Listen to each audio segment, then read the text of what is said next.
In the summer of 1812, the largest army the world had ever seen marched east into Russia. More than 500,000 men drawn from every corner of Napoleon's empire, Frenchmen and Poles, Germans and Italians, an ocean of soldiers so vast it took days simply to cross a single river. 6 months later, it was gone. Barely a tenth of that army would ever stagger back out of Russia alive. And the strangest thing about the catastrophe is this: the man who led them was not, in any ordinary sense, defeated. He won his great battle. He took the enemy's capital, and he still lost almost everything. This is the story of how. By 1812, Napoleon Bonaparte was the master of Europe. Kingdoms bowed to him.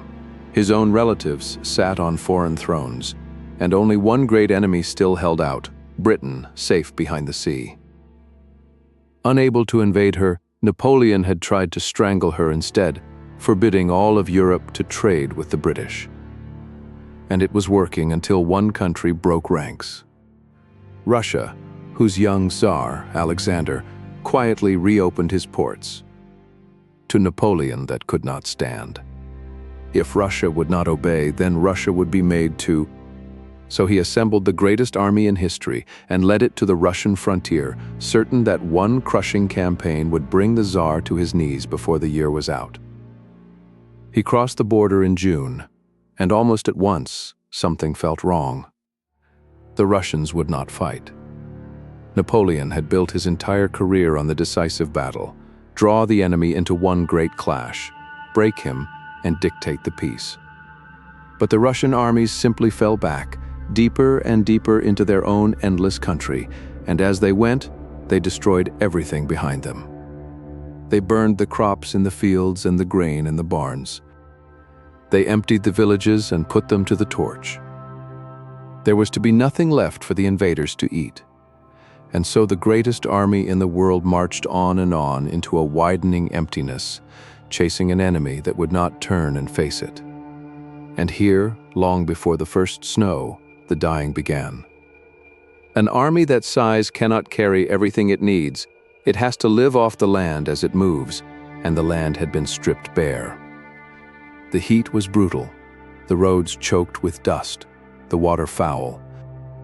Hunger came first, then disease, typhus and dysentery tearing through the ranks like fire. Men dropped by the roadside in their thousands and were left where they fell. Horses died faster than they could be replaced. Napoleon had not yet fought a single major battle, and already his vast army was melting away beneath him, week by week, mile by mile.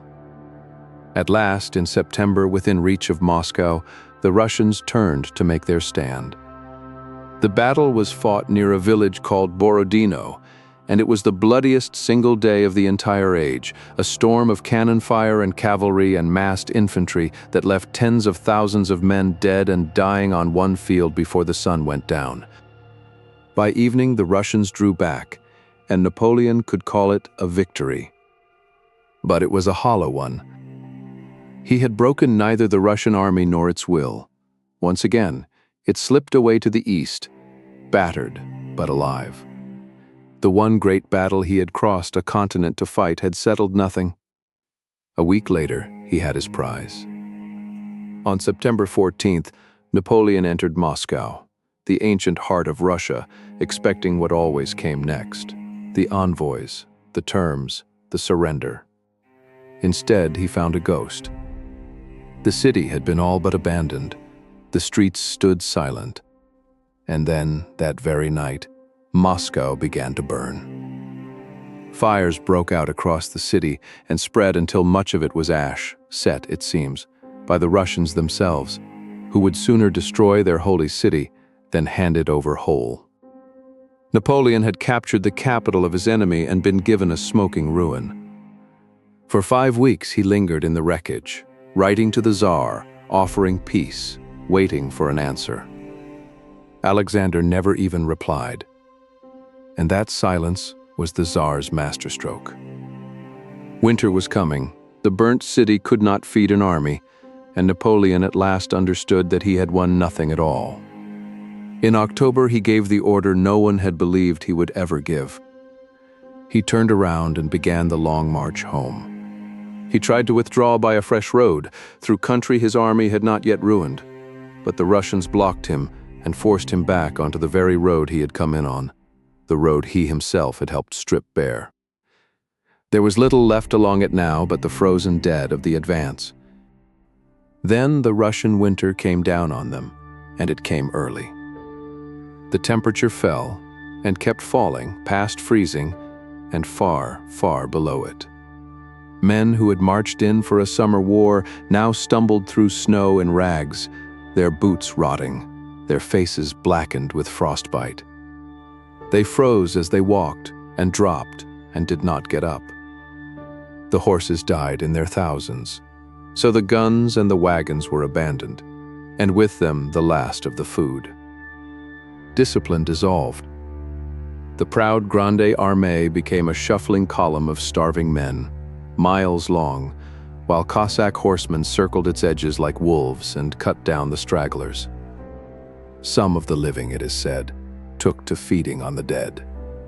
And then, at the end of November, the survivors reached a river called the Berezina and found it barely frozen, impassable, with Russian armies converging on every side.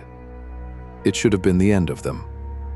That any escaped at all is thanks to a few hundred combat engineers who waded into the ice-choked water and built 2 fragile bridges by hand, holding them together until their bodies gave out. Almost none of those men lived.